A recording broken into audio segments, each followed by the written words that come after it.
Commander Veltar stood on the bridge of his flagship, the Stellar Dawn. His tall, crystal-like body reflected the red lights from the control panels. Through the massive viewing screen, he watched another battle unfold in the darkness of space. Bright flashes lit up the void as ships fired their weapons at each other. Some ships exploded into balls of fire, then disappeared into the cold emptiness. 18 months.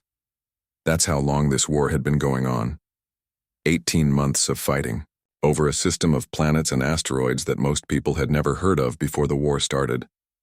The Kepler 442 system wasn't even that special. It had some good mining spots and a few useful planets, but nothing worth dying for. Yet here they were, the Zephyrian Confederation and the Thakari Empire, throwing their young soldiers into battle every single day. "Sir, the Third Fleet is reporting heavy losses," said Lieutenant Kess, her voice shaking slightly. She was young, probably had never seen war before this conflict started. Now she looked tired, like all of them did. "Admiral Zontar says they need to pull back." Veltar nodded slowly. Another retreat. Another day of gaining nothing while losing everything. His people were dying out there, and for what? A few rocks floating in space that had some valuable minerals in them. The Thakari wanted the same rocks, and neither side would give up. "Tell Admiral Zontar to fall back to Grid 7, Veltar said. "We'll regroup and try again tomorrow." But he knew tomorrow would be the same as today, and the day after that would be the same as tomorrow. The war had become a grinding machine that ate ships and lives and gave nothing back, except more reasons, to keep fighting. On the other side of the battlefield, War Prime Gorthak was having similar thoughts. His massive frame filled the command chair of the Iron Fist, the pride of the Thakari war fleet. His dark, scaled skin bore the scars of many battles, but none had been as pointless as this one. "The humans are at it again," growled his second-in-command, War Captain Brolak. "Those crystal heads just don't know when to quit." Gorthak almost smiled at that. The Zephyrians probably said the same thing about his people. Both sides had been calling each other stubborn for over a year now. Maybe they were both right. The Thakari Empire had been at war with someone or another for most of Gorthak's life. His people were warriors. They were proud of their strength and their fighting spirit. But this war was different. Usually wars ended when one side won a big victory or when one side ran out of ships. This war just went on, like a river that never reached the ocean. "How many ships did we lose today?" Gorthak asked, though he wasn't sure he wanted to know the answer. 14 destroyers, 3 heavy cruisers, and the battle carrier Stormbringer, Brolak replied. His voice was flat, emotionless. They had all learned to speak about death that way. It hurt less. Gorthak closed his eyes for a moment. The Stormbringer had been a good ship with a good crew. Captain Thekmar had been a friend since their academy days. Now he was gone, along with 3,000 other Thakari warriors, all 4E. A small asteroid that might have some rare metals in it. And what did we gain? Gorthak asked, though he already knew. The mining station on asteroid K-47. The Zephyrians pulled back to defensive positions around the main planet. One asteroid, one small rock in space, in exchange for 14 ships and thousands of lives. Tomorrow the Zephyrians would probably attack and take it back. Then his people would attack and take it back from them. The cycle never ended. Both commanders had read the same reports from their intelligence services. The war would last at least 10 more years at this rate, maybe 20. Both sides had enough ships and people to keep fighting for a very long time. Both sides had too much pride to give up. And both sides needed the resources in the Kepler 442 system to keep their civilizations running. It wasn't supposed to be this way. When the war started, everyone thought it would be over quickly. The Zephyrians had better technology. Their ships were faster and their weapons were more accurate. But the Thakari had more ships and better tactics. Military experts on both sides had predicted a quick victory for their own forces. Instead, they got this. A grinding, bloody stalemate that had already cost both sides more than the system was worth. But now they couldn't stop. Too many people had died for them to just walk away. The families of the dead demanded justice. The politicians demanded victory. The military commanders demanded more ships and more soldiers to throw into the meat grinder. Veltar walked to his private office behind the bridge. On his desk was a picture of his family back home on Zephyr Prime. His mate, Silana, and their 3 younglings. They hadn't seen him in 8 months. The last time he talked to Silana, she had asked when he was coming home. He didn't have an answer for her. The door chimed, and Lieutenant Kess entered. "Sir, we're receiving some strange reports from our scouts." "What kind of reports?" Veltar asked, grateful for the distraction. "They say there's a new species in this sector. Calls themselves humans. Apparently they come from a system called Sol, out in the Orion Arm. Our people made contact with them a few weeks ago, but Command says they're not important enough to worry about right now." Veltar nodded absently. New species showed up in the galaxy all the time. Most of them were primitive, having just discovered space travel. They usually kept to themselves until they learned how dangerous the galaxy could be. This war was probably a good lesson for them to stay away from Zephyrian and Thakari space. "Anything else?" he asked. "No, sir. Just thought you should know." After she left, Veltar looked out at the stars again. Somewhere out there, a species called humans was probably living peaceful lives, not knowing about the war that was tearing apart this part of the galaxy. He envied them. War made monsters out of everyone, even people who started out wanting to do good. Meanwhile, Gorthak was receiving similar reports about the humans. His intelligence officers were more thorough than the Zephyrians, so he knew a little more. The humans had made contact with several other species in the past few months. They seemed friendly enough, but they were clearly new to galactic politics. Their ships were small and their technology was basic. Nothing to worry about. "Sir," said War Captain Brolac, "should we contact these humans? Maybe we could get them to supply us with raw materials or ships." Gorthak considered it for a moment, then shook his head. "They're too far away to be useful, and we don't have time to train primitives. This war won't wait for us to make new friends." He was wrong about that, though he wouldn't know it for several more days. The war was about to change in ways that neither he nor Veltar could imagine. The humans weren't going to wait to be contacted. They were coming to the Kepler 442 system, and they had plans that would surprise everyone. But for now, both commanders went back to planning tomorrow's battles, never knowing that their war was about to become something much different than anyone expected.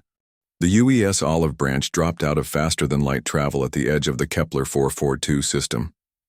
It was not a big ship compared to the massive warships fighting in the inner system. It looked more like a passenger liner than a military vessel, with smooth white hull and large viewing windows. But the people inside were anything but passengers. Ambassador Elena Vasquez stood on the bridge watching the light show of battle in the distance. Explosions bloomed like deadly flowers against the black of space. She had seen war before, during her time as a military strategist for Earth Defense Command, but this was different. This was 2 alien civilizations tearing each other apart over resources that could probably be shared if anyone bothered to ask the right questions. "Captain Morrison, what's our sensor reading telling us?" she asked.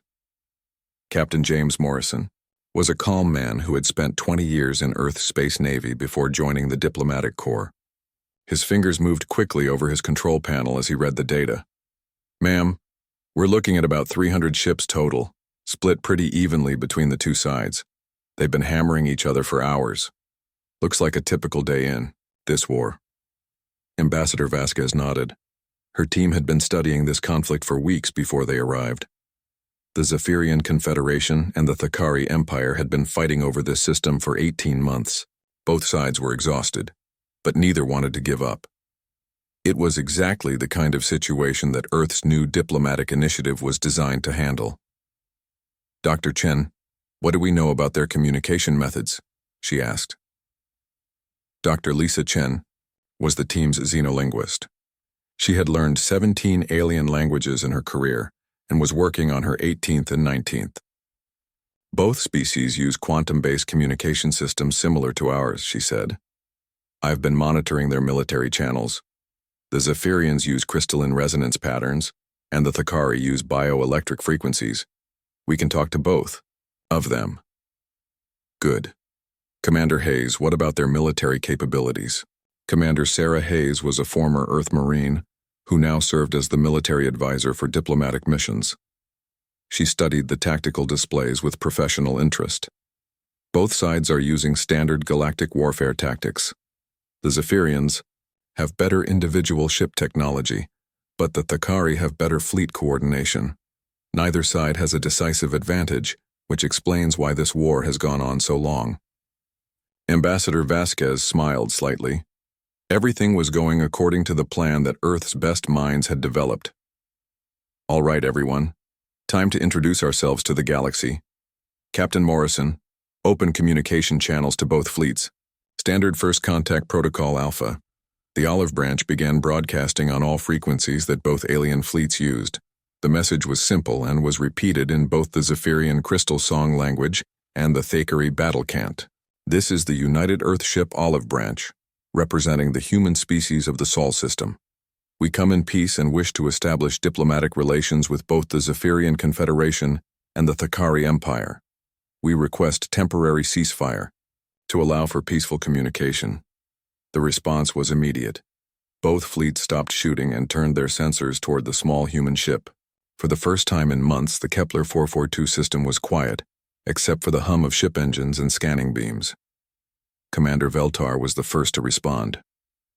Unknown vessel. This is Commander Veltar of the Zephyrian Confederation Fleet. You have entered a war zone. For your own safety, you should leave immediately. War Prime Gorthak's message came seconds later. Human ship. This is War Prime Gorthak of the Thakari Empire. These humans are interfering in Thakari business. Leave, now, or be considered hostile. Ambassador Vasquez had expected exactly this kind of response. Both sides were suspicious of outsiders and protective of what they saw as their private war.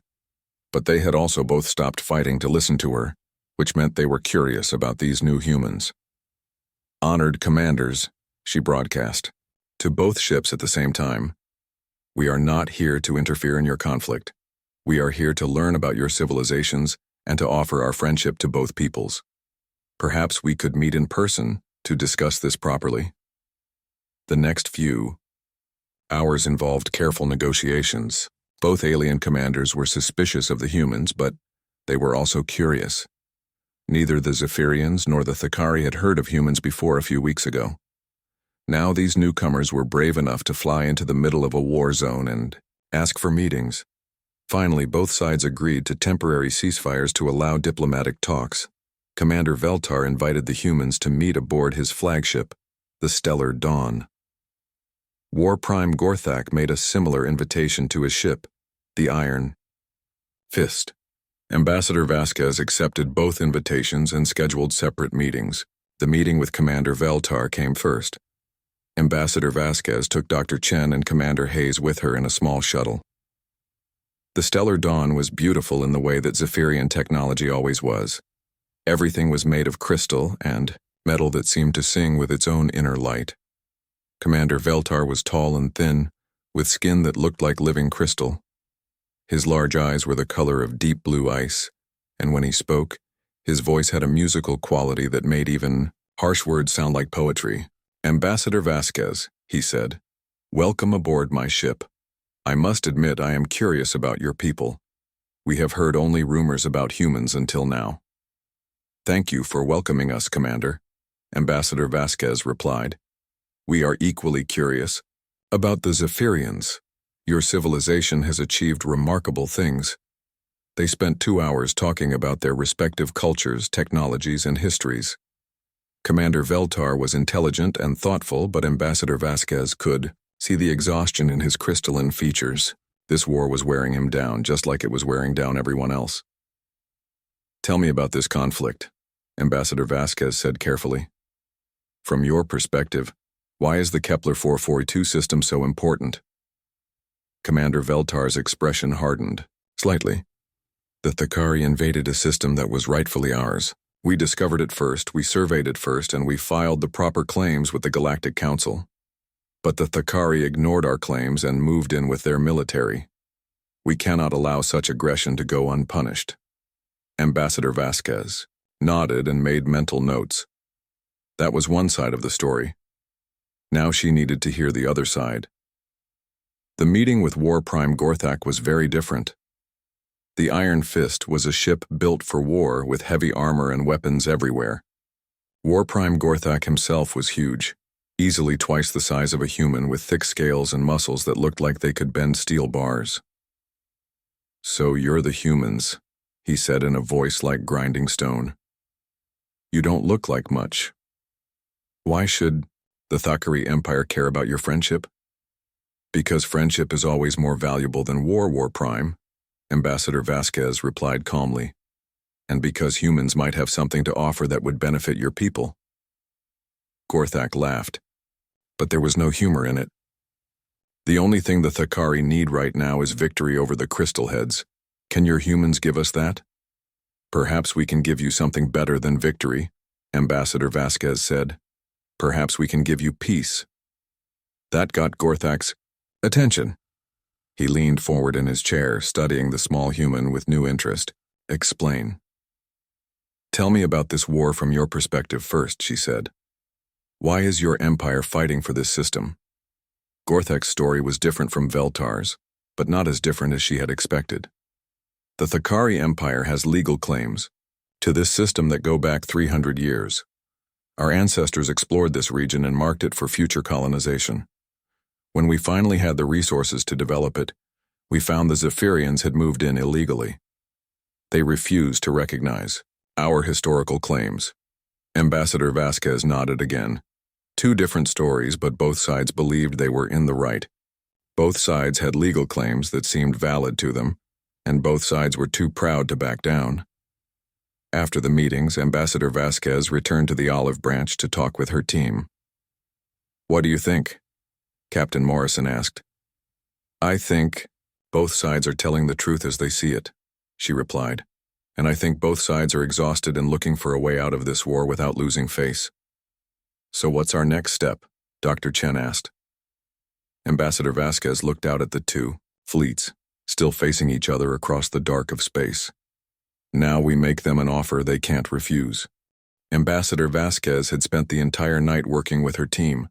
Charts and data displays covered every surface in the Olive Branch's main conference room. Dr. Chen was analyzing communication patterns between the two fleets. Commander Hayes was studying their military formations and supply routes. Captain Morrison was calculating resource flows and economic data. "Are we ready?" Ambassador Vasquez asked her team. "The proposal is as solid as we can make it," Dr. Chen replied. "Both sides should find something they want in this deal." "The military analysis supports our conclusions," Commander Hayes added. "Neither side can win this war without massive losses that would destroy both civilizations." Captain Morrison looked up from his economic charts. "The numbers are clear. Cooperation would make both sides richer than victory ever could." Ambassador Vasquez nodded. "Then it's time to make history. Open channels to both flagships." The response came quickly. Both Commander Veltar and War Prime Gorthak appeared on the communication screens, their faces showing curiosity and suspicion in equal measure. "Honored leaders," Ambassador Vasquez began, "thank you for agreeing to this joint communication. What I have to propose will benefit both your peoples." "Get on with it, human," Gorthak growled. "My warriors are getting restless." "As are mine," Veltar added, though his tone was more polite. "I propose a 3-day complete ceasefire," Ambassador Vasquez said. "During these 3 days, humanity will demonstrate a solution to your conflict that will give both sides everything they want." Both alien commanders started speaking at once. "Impossible," Gorthak's voice boomed over the speakers. "There is no solution that gives both sides everything. Someone must win, and someone must lose." "The human speaks of fantasies," Veltar said, his crystal voice ringing with disbelief. "We have been fighting for 18 months because there is no other way." Ambassador Vasquez held up her hand for silence. "Honored commanders, my species has studied both of your civilizations for several weeks. We have analyzed your military, capabilities, your economic needs, and your territorial claims. We believe we have found a solution. She activated a holographic display that showed the entire Kepler 442 system. The Zephyrian Confederation has the most advanced mining technology in this part of the galaxy. Your crystal resonance extraction methods can pull valuable materials from asteroids that other species can't even detect. Commander Veltar straightened slightly, pleased by the recognition. The Thakari Empire, she continued, has the best deep space logistics network we have ever seen. Your supply chains can move massive amounts of goods across vast distances more efficiently than anyone else. War Prime Gorthak's expression showed interest despite his skepticism. Now look at this system, Ambassador Vasquez said, highlighting different parts of the hologram. It has enough mineral wealth to supply both civilizations for centuries, but neither of you can develop it properly alone. The Zephyrians have the mining skills but lack the transport infrastructure. The Thakari have the logistics but lack the specialized extraction technology. You suggest we work together, Veltar said slowly, but our peoples have been enemies for generations. We have different cultures, different values, different ways of doing things. And now we have too much blood between us, Gorthak added. My people have lost too many warriors to ever trust the Crystal Heads. Ambassador Vasquez had expected this reaction. What if I told you that humanity could guarantee the success of such a partnership? What if we could provide neutral oversight and management to ensure fairness for both sides? And why would humans do this? Gorthak demanded. What do you gain from this arrangement? Peace in this sector, Ambassador Vasquez replied honestly, and the friendship of two powerful civilizations. But if you don't believe we can succeed, we're prepared to make you an offer. Both commanders leaned forward with interest.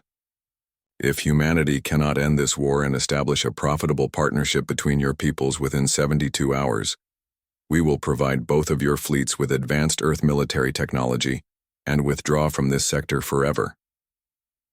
The silence that followed was deafening. Both alien commanders stared at the human ambassador with shocked expressions.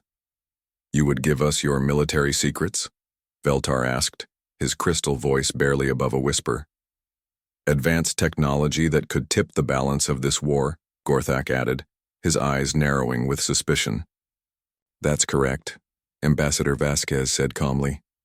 Earth's most advanced weapons, shield technology, and ship designs. Enough to give either side a decisive advantage. But if we both get the same technology, Veltar pointed out, the balance remains the same. Exactly, Ambassador Vasquez smiled. Which means the war would continue for even longer with even more devastating weapons. Both sides would destroy more of what you're fighting to gain. Gorthak was quiet for a long moment, thinking. You're betting that we would rather have peace and profit than war and destruction. I'm betting that both of you are intelligent leaders who care more about your people's welfare than your own pride. Ambassador Vasquez replied. Both commanders were silent, considering the offer. Ambassador Vasquez could see them weighing the options. A chance at peace and prosperity, or a guarantee of more advanced weapons to continue the war. There would have to be conditions, Veltar said finally. Many conditions, Gorthak agreed. Of course, Ambassador Vasquez nodded. Both sides would need guarantees, neutral oversight, fair distribution of resources and profits, protection against betrayal. And what makes you think humans can provide these guarantees? Gorthak asked. Your species is new to us. Why should we trust you with something this important? Ambassador Vasquez had been waiting for this question. Because we have nothing to gain by favoring either side over the other. Because our species has experience in conflict resolution that might surprise you. And because we're offering to put our own resources and reputation on the line to make this work. She paused and looked directly at both commanders. But most importantly because we believe that intelligence and cooperation are always stronger than pride and violence. 72 hours, Veltar mused. That's not very much time. It's enough time to see if we're serious, Ambassador Vasquez replied. And if we fail, you both get new weapons to continue your war. You risk nothing but 3 days of ceasefire. Gorthak was staring at the star charts, his massive brain working through the implications. My people are warriors. We do not easily trust those who speak of peace. And my people value honor above all else, Veltar added. We cannot appear weak before our enemies. Then don't appear weak, Ambassador Vasquez suggested. Appear wise. Show your people that their leaders are smart enough to choose prosperity over pointless death. Both commanders were quiet for several minutes thinking about the proposal. Finally, Gorthak spoke. War Prime Gorthak of the Thakari Empire agrees to a 3-day ceasefire to see what these humans can accomplish. Commander Veltar of the Zephyrian Confederation also agrees, the crystal-skinned alien said. But if this fails, human, the war will continue with new intensity. Ambassador Vasquez smiled. Understood, honored commanders. The ceasefire begins now. My team will contact both of your ships within the hour to begin coordination. After both commanders signed off, Dr. Chen looked at Ambassador Vasquez with concern. Elena, you know we don't actually have any advanced weapons technology to give them if this fails, right? Ambassador Vasquez grinned. Of course we do, Lisa. We have the most advanced weapons technology in the galaxy. We do? Commander Hayes asked, confused. Absolutely, Ambassador Vasquez replied. We have diplomacy. What the alien commanders didn't know was that the Olive Branch had not come alone to the Kepler 442 system. Hidden throughout the asteroid fields and behind planets were dozens of other human ships. They had been waiting in silent running mode, their engines cold and their communication system shut down. Now, as the ceasefire began, they powered up and revealed themselves. The Zephyrian and Thakari sensor operators watched in amazement as human ships appeared on their screens. Hospital ships painted with red crosses, construction vessels loaded with repair equipment, supply ships filled with food and medical supplies, engineering platforms equipped with manufacturing facilities. By the crystal light, Commander Veltar whispered as he watched his tactical display fill with human vessels. How long have they been here? War Prime Gorthak was having the same reaction aboard the Iron Fist.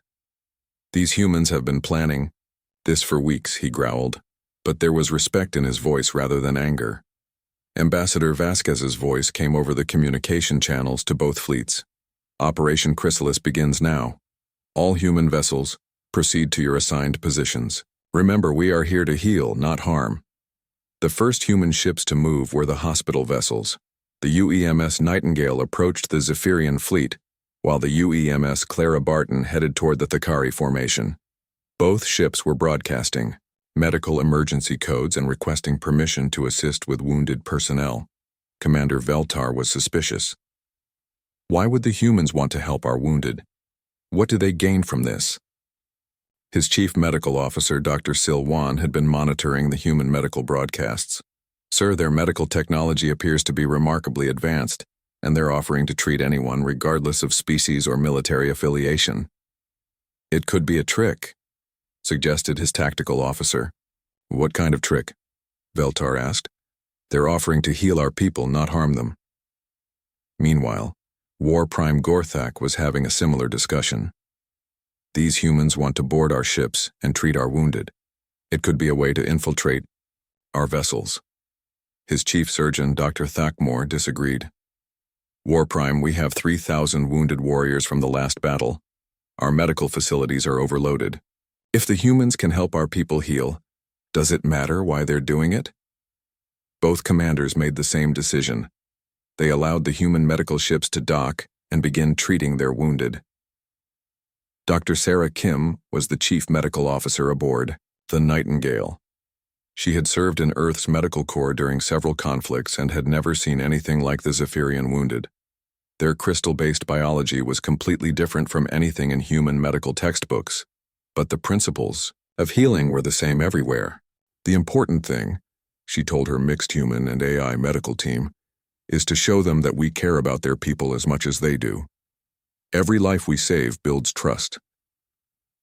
The same scene was playing out aboard the Clara Barton, where Dr. James Park was treating Thakari warriors. The massive scaled aliens were suspicious at first, but when human doctors began healing injuries that Thakari medicine couldn't repair, attitudes changed quickly. But the medical ships were only part of Operation Chrysalis. Human engineering vessels were moving throughout the system, approaching damaged space stations and disabled ships from both fleets. They offered repairs, supplies, and technical assistance to anyone who needed help. The UES Hammer and Anvil was a mobile shipyard, capable of manufacturing almost anything needed for space operations. Captain Maria Santos took her ship to a damaged Zephyrian mining station that had been hit by Thakari missiles 2 days earlier. Zephyrian Mining Station, Echo 7. This is Captain Santos of the human engineering vessel Hammer and Anvil. We can see that your station has suffered damage to your primary power systems. We'd like to offer our assistance in repairs. The station commander, a middle-aged Zephyrian named Engineer Keltar, was desperate enough to accept help from anyone.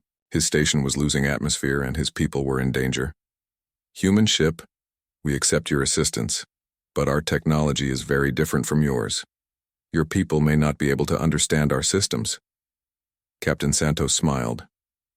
Engineer Keltar, you might be surprised by what humans can figure out.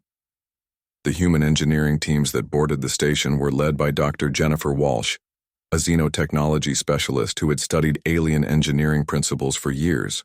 But what impressed the Zephyrians wasn't just her knowledge of their technology. It was her willingness to work alongside their engineers as equals. The problem is in your crystal resonance matrix, Dr. Walsh explained to Engineer Keltar. The harmonic frequency has been disrupted by the missile impact. But if we recalibrate the primary nodes and replace these damaged crystal components, we can restore full power. You understand crystal technology? Engineer Keltar asked in amazement. We understand that all technology is based on the same physical laws, Dr. Walsh replied. The methods may be different, but the principles are the same. While the human engineers worked on Zephyrian stations, other human teams were helping. Thakari vessels. The UES Forgemaster docked with a damaged Thakari destroyer to help repair its weapon systems. Chief Engineer Rodriguez led a team of human technicians aboard the Thakari ship. The alien crew was suspicious at first, but when the humans began fixing problems that Thakari engineers had struggled with for weeks, suspicion turned to admiration. Your bioelectric systems are fascinating, Chief Rodriguez told the ship's chief engineer, a massive Thakari named Techmaster Grokhan. We've never seen technology that integrates biological components so efficiently. And we've never seen synthetic systems that can adapt so quickly to different operational parameters, Grokhan replied. Perhaps our peoples could learn from each other. But the most important part of Operation Chrysalis was happening in the spaces between the fleets. Human cultural exchange specialists were broadcasting continuous programs featuring both Zephyrian and Thakari art, music, literature, and history. For the first time in 18 months, people from both sides were learning about each other's cultures instead of just their military capabilities. Dr. Amanda Foster was the head of the Human Cultural Exchange Program. Her team had spent weeks studying both civilizations, learning their languages, their customs, their hopes and fears. Now they were sharing that knowledge with everyone in the system. Today we're featuring Zephyrian crystal song compositions, performed by Thakari musicians, Dr. Foster announced on her daily broadcast. And tomorrow we'll have Thakari war poems translated into crystal song harmonics. The response was remarkable. Soldiers from both sides began tuning in to the cultural broadcasts during their off-duty hours. They learned that their enemies had families, dreams, and fears just like they did. On the second day of the ceasefire, something unexpected happened. A Zephyrian supply ship had suffered a catastrophic engine failure and was drifting helplessly toward a Thakari minefield. The crew would die if someone didn't rescue them quickly. The nearest ship capable of a rescue was a Thakari heavy cruiser, the Bloodfang. Captain Thekwar received the distress call and faced a difficult decision. These were enemy soldiers who had been trying to kill his people for 18 months. But Captain Thekwar had been listening to the human cultural broadcasts. He had learned about Zephyrian families and Zephyrian children. He knew that the crew of that supply ship were people, not just enemies. All stations prepare for emergency rescue operations, Captain Thekwar ordered his crew. Sir, his tactical officer asked, are we really going to save crystal heads? We're going to save people, Captain Theckwar replied firmly. The rescue operation was broadcast throughout the system. Humans had coordinated the emergency response, but it was Thakari warriors who risked their lives to save Zephyrian civilians. When the rescue was complete, something had changed in both fleets. By the end of the second day, exhausted soldiers from both sides were working together on human-led projects. Zephyrian engineers were teaching Thakari technicians about crystal technology. Thakari logistics specialists were showing Zephyrians how to optimize supply chains, and human coordinators were making sure everyone had what they needed to do their jobs. On the morning of the third day, Commander Veltar and War Prime Gorthak found themselves in the same room for the first time in decades. They were aboard the human ship Olive Branch, planning a joint operation to rescue survivors from a derelict space station. Your people fought well in the Kepler-7 battle, Gorthak said grudgingly to Veltar. Your warriors showed great courage in the rescue. Yesterday, Veltar replied. Both commanders realized they were talking to each other like professional soldiers instead of bitter enemies. The humans had somehow made it possible for them to see past 18 months of hatred. Ambassador Vasquez watched the two alien commanders, working together, and smiled. The hardest part was over. Now came the easy part, making peace. The signing ceremony took place aboard the human ship Olive Branch, exactly 71 hours and 37 minutes after the ceasefire began. Commander Veltar and War Prime Gorthak sat at opposite ends of a simple metal table, with Ambassador Vasquez between them. The agreement they signed was called the Kepler Cooperation Accords. It was not a peace treaty between enemies. It was a business partnership between allies.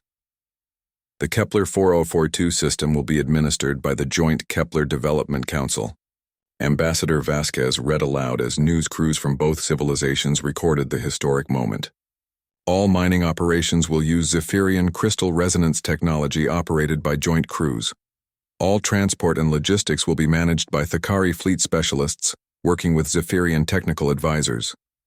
She looked up at both commanders. Profits from all operations will be split equally between the Zephyrian Confederation and the Thakari Empire. Disputes will be mediated by neutral human arbitrators, and both civilizations pledge to protect this system together against any outside threats. Commander Veltar signed first, his crystal hand moving gracefully as he wrote his name in flowing Zephyrian script. War Prime Gorthak signed second, his massive claws carefully forming the sharp angles of Thakari military writing. When both signatures were complete, Ambassador Vasquez smiled and signed her own name as witness and mediator. The war is over, she announced. Let the partnership begin. The cheering could be heard throughout both fleets. Soldiers who had been killing each other 3 days earlier were now celebrating together. Human ships served as neutral ground, where Zephyrians and Thakari could meet safely and begin planning their shared future. But the real test came in the weeks that followed. Could two civilizations that had been enemies really work together? Could they trust each other with their lives and their prosperity? The answer came faster than anyone expected. Within 1 month of the accords being signed, the first joint mining operation was producing more valuable materials than either side had ever extracted alone. Zephyrian crystal technology, combined with Thakari logistics expertise, created an efficiency that neither side had imagined possible. Engineer Keltar, the Zephyrian station commander who had been saved by human repairs, found himself working closely with Tech Master Grokhan, the Thakari engineer who had learned from human adaptability. Together, they developed new mining techniques that were better than anything either civilization had created separately. The humans were right, Keltar said to Grokhan, as they watched their joint operation pull rare minerals from an asteroid that had been fought over for months. We are stronger together than we ever were apart. The humans taught us something important, Grokhan replied. They showed us that our differences could be strengths instead of weaknesses. Captain Theckwar, the Thakari officer who had rescued the Zephyrian supply ship, became the first Thakari captain to command a mixed crew. His ship, renamed the Unity's Fang, had both Zephyrian and Thakari officers working side by side. At first, my crew didn't trust the crystal heads, he admitted to a human reporter 6 months after the war ended. But now some of my best officers are Zephyrians. They think differently than we do, and that makes us all smarter. The Kepler 442 system became one of the most prosperous regions in the galaxy. The combination of Zephyrian technology and Thakari expertise guided by human mediation and coordination created wealth that benefited both civilizations, but more importantly, it created something that neither side had expected: friendship. Young Zephyrians began learning Thakari language and culture. Young Thakari began studying Zephyrian art and science. Exchange programs allowed students from both civilizations to study on each other's worlds. Within a generation, the idea that Zephyrians and Thakari had once been enemies seemed ridiculous to many young people. The success in Kepler 442 did not go unnoticed by the rest of the galaxy. Other warring civilizations began requesting human mediation for their conflicts. Ambassador Vasquez found herself busier than she had ever imagined possible. "We have requests from 17 different systems," Dr. Chen reported during a staff meeting aboard the Olive Branch 6 months after the Kepler Accords. "The Aldrian Republic and the Centauri Alliance want us to mediate their border dispute. The Silicon Collective is asking for help with their trade war against the Organic Alliance, and the—" "I get the picture," Ambassador Vasquez interrupted with a smile. "It seems that word has gotten around about what humans can do." "Commander," Hayes looked up from her tactical reports. "Elena, some of these conflicts are much bigger than what we handled here. We're talking about wars that have been going on for centuries, involving dozens of civilizations." "Are you saying we can't handle them?" Ambassador Vasquez asked. "I'm saying we'll need more ships, more people, and more resources," Commander Hayes replied. "If humanity is going to become the galaxy's mediators, Earth is going to have to commit to this in a big way." Ambassador Vasquez nodded. She had already been thinking about this. "I've been in communication with Earth Command. They're already building new diplomatic ships and training new mediation teams. The diplomatic initiative is being expanded into a full branch of Earth's government." "Doctor." Chen looked concerned. "But Elena, what if we fail? What if there's a conflict we can't solve? The galaxy is starting to see humans as miracle workers. What happens to our reputation if we can't live up to these expectations?" Ambassador Vasquez thought about that question for a long moment. Finally, she smiled. "Then we'll fail honestly and we'll learn from our mistakes, but Lisa, I don't think we're going to fail very often." "Why not?" Captain Morrison asked. "Because we have something that most civilizations lose when they become advanced enough for space travel," Ambassador Vasquez replied. "We remember what it's like to be primitive. We remember what it's like to struggle and fight for survival. But we also remember what it's like to work together when things get really bad." She gestured toward the viewing screen, which showed Zephyrian and Thakari ships working side by side in the asteroid fields. Most galactic civilizations have forgotten how to cooperate with people who are different from them. They've gotten so advanced that they think their way is the only right way. But humans are still young enough to remember that there are many right ways to do things. "And that gives us an advantage in mediation?" Commander Hayes asked. "That gives us the ability to see solutions that older, more rigid civilizations miss," Ambassador Vasquez confirmed. "We're not smarter than them. We're just more flexible." 1 year after the Kepler Accords were signed, Ambassador Vasquez received a message that made her smile.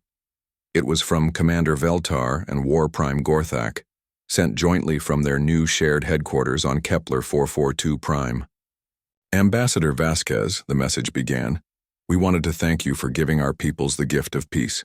But more than that, we wanted to thank you for teaching us that former enemies can become the best of friends." The message went on to describe the prosperity and cooperation that had flourished in the Kepler system. Both civilizations were richer and happier than they had been before the war started. Their joint technological developments were revolutionizing mining and logistics throughout the galaxy. And their children were growing up learning about cooperation instead of conflict. "We have one more thing to tell you," the message concluded.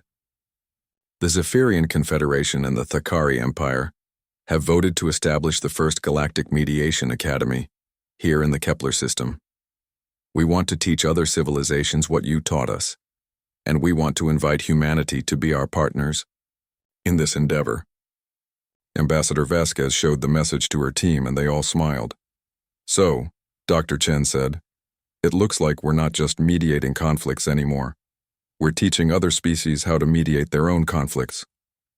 That's even better, Ambassador K. Vasquez replied. The best way to ensure lasting peace is to make sure everyone knows how to create it.